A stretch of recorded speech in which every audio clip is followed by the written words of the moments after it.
Hello, my name is Mohammed Saiful Islam.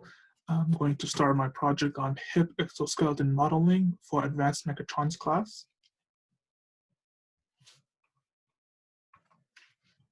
So why do we need a hip exoskeleton? Well, it's to improve gait functions of elderly adults and disabled people. So these are the few characteristics of the decrease in gait functions: lower gait velocity, shorter steps lengths, reduced range of motion at the hip, knee, and ankle joints, increased step variability, and a distal to proximity shift in joint torque production. So gait function is one of the common physical activities we do is basically walking, and most people don't have that ability to walk like us. So this hip exoskeleton is designed for people to walk and have that balance while they're walking. So wearable suit and devices. So as you can see, these are the few exoskeleton suits we have that are currently manufactured at City College of New York. So the exoskeleton suits are designed to enhance a wearer's lower extremities and improve muscular strength. Suit designs are soft, back drivable, cable driven, hip exoskeleton for gait assistance in elderly persons. So what it does is these hip exoskeletons are designed for you to have more flexibility while walking, have more maneuvering while walking, and have ability to lift objects, walk upstairs, do normal activities while elderly individuals are still have hip problems. So this is the hip exoskeleton. These are the components of hip exoskeleton. And you can see there's control board, battery, the quasi-direct driver, load cell, and wireless IMUs. The main goal of this research is to shift from heavy resistive loud actuation to a transparent, back-drivable, and lightweight actuation by utilizing high torque density motors and low gear ratios. High performance actuators are crucial to enable mechanical versatility of lower limb wearable robots. They are required to be lightweight, highly back drivable, and with high bandwidths. We'll talk about that more later. So these are the three types of actuation paradigms. So we got three types. So we got the first one is conventional, the middle one is series elastic actuator, and the last one is the quasi-direct drive actuator. So for the conventional, the bandwidth, as you can see, the bandwidth, the back drivability, and the weight are always all in the negativity, because that's like the first type of designs that are created.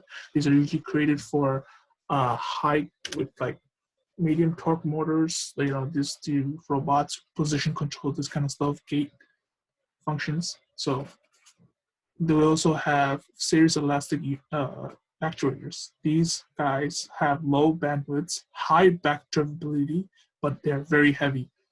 One thing about the series elastic actuators, also known as SEAs, they have spring encoders. So when they're using them, the spring would be used to create the torque and create the back drivability, and they also lead to high weight. The quasi-direct drive is like the perfect one for us. It has high bandwidth, high back drivability, and it has low weight. So that's something that we always consider, and this you can always customize it to whatever use you want to use it to. So let's start with series elastic actuators. So these structures are small, like the structure of these actuators are small torque motors, large gear ratios, and a spring for transmission parts. So basically for you to be able to move. So SEAs overcome the back drivability limitation using spring type elastic elements.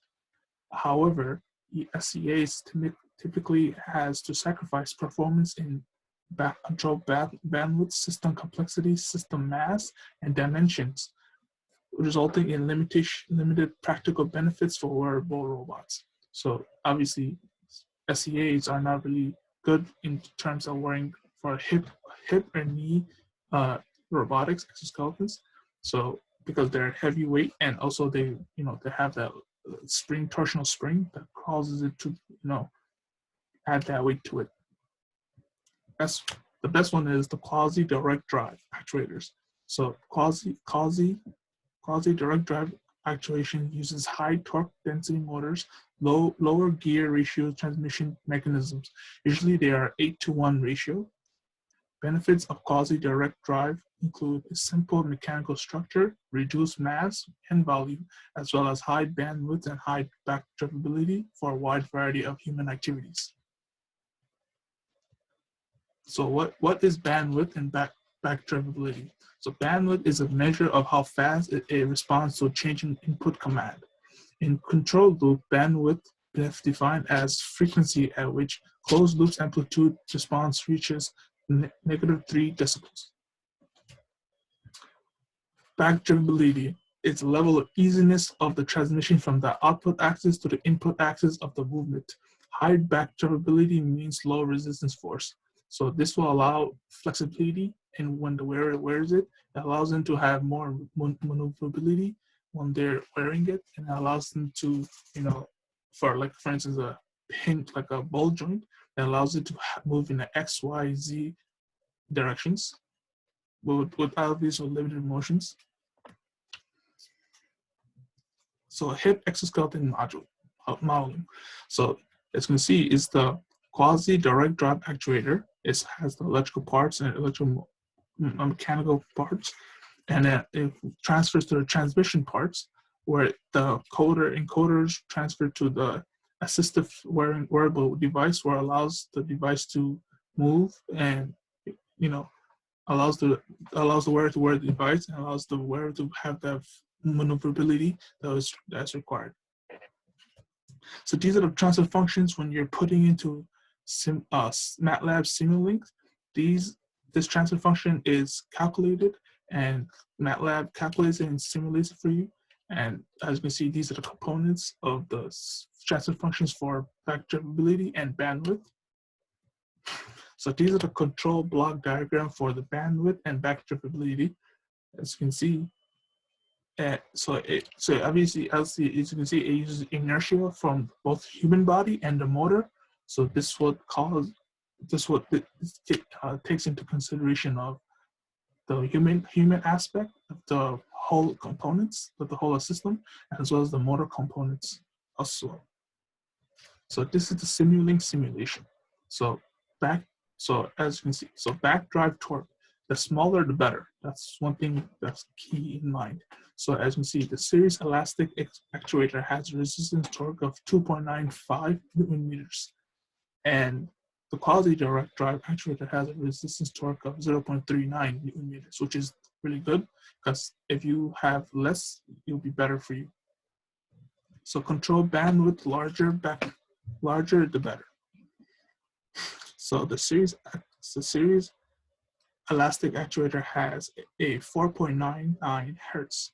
The quasi-direct drive actuator has 113 hertz.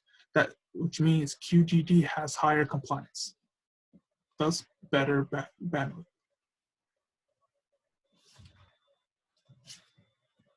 So what did I learn in this class? So this class has enabled me to strengthen my interest in mechatronics and application of microcontrollers, expand my knowledge in use of Arduino and use of motors in sensors. I learned more about PID controls to control different mechanical systems, improved my skills on electronics, motor controls, sensors, and computational codings.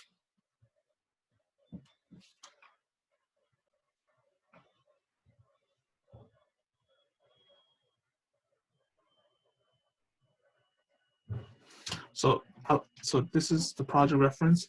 I'd like to thank Professor Hao Su and the TAs, Selena and Tizu. Thank you. Thank you.